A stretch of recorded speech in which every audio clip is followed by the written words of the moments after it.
Hi, everyone. Welcome to Sports Broadcasting Center. Along with Gavin and Charlie, I'm Jackson Ward.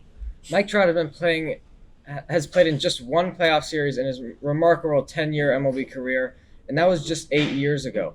But this might be the year. Trout and reigning American League MVP Shohei Ohtani make a run in October for the Los Angeles Angels.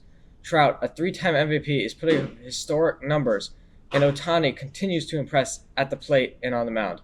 Earlier this season, Ohtani hit his 100th career home run, becoming just the second player in MLB history with at least 100 homers as a batter and 250 strikeouts as a pitcher. The other player was the great Babe Ruth. The Memphis Grizzlies might be a small market team, but they plan to do whatever it takes to keep Ja Morant in the fold. The NBA All-Star's most improved player in 2022 is eligible for a 5-year maximum contract extension. Grizzlies manager Zach Kleiman says he intends to keep the team's core in place, as well as making sure that Morant stays in Memphis for a long period of time. Morant ranked 9th among players in the league merchandise this season and led the team to its highest playoff seeding ever at 2 in the Western Conference before being eliminated by the Golden State Warriors. Sale of the Denver Broncos could reach $5 billion, but there is no shortage of interested billionaires to buy the NFL franchise. Team president Joe Ellis says the new owner's number one priority will be building a new $2 billion dome stadium, allowing the Broncos to finally host a Super Bowl for the first time. Chelsea, the Premier League soccer team, sold for $3.1 billion in May, the most ever paid for a team in any sports. NBC's Sunday Night Football, the number one show on television for 11 years in a row, has named the first female lead host of Football Night in America. Maria Taylor debuted on the studio last year as co-host with Mike Tirico, but will take over this season with Tirico moving into the booth to handle play-by-play.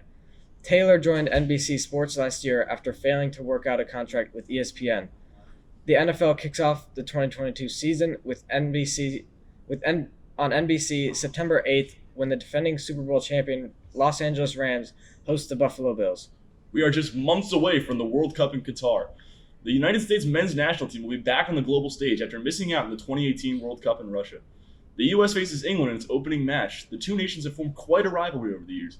In 1950, the United States pulled off one of the greatest upsets in World Cup history, winning 1-0 over the heavily favored Brits.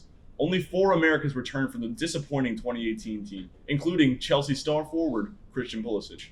This will be the 11th time in the U.S. men's national team has qualified for the World Cup, with its best finish coming in 1930 in the semifinals.